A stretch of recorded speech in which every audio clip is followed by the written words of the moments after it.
distribution order has been put there. There are various, and the distribution order normally they have the information. The first discuss.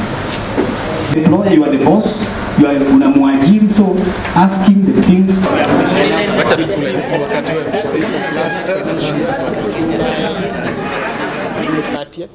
We received about 1,003 complaints against advocates. It's approximately about 84 complaints per month that we receive at the Commission.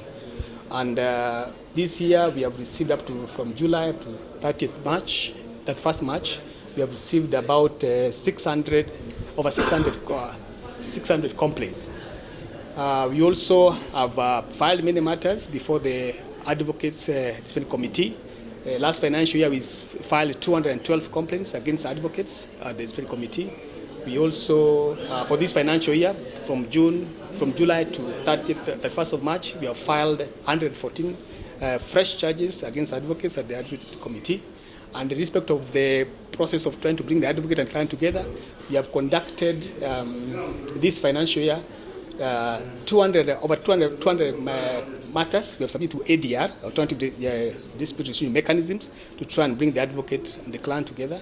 And in the process, we have so far facilitated the return of some of the documents that the advocates could be holding, and also facilitated receipt of over 6 million shillings, which the advocates are withholding without justification. For the last financial year, in such a period, we subject about 352 complaints to ADR and facilitated collection of over 23 million shillings to Kenyans who have suffered in the hands of the advocates, where their money was being held without justification. There are things you need to do when you're related to an advocate. For instance, we inform them at the beginning, make sure that you agree with the advocate, try to get a fee agreement so that you know what are the conditions, what are the terms or relationship that are occurring between yourself and your advocate, which is very critical. We also advise them at all times, ensure you keep a record of all communication that you have with your advocate.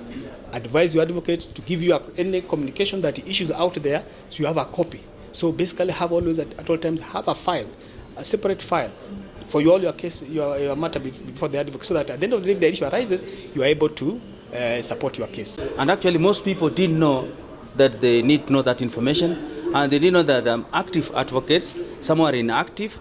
It was done practically. So I'm appealing to Kenyans in all counties that the Complaint Commission is going to visit. May you appear in large numbers so that you can benefit and be ambassadors of the Complaint Commission, in that you will go and train the rest of your community.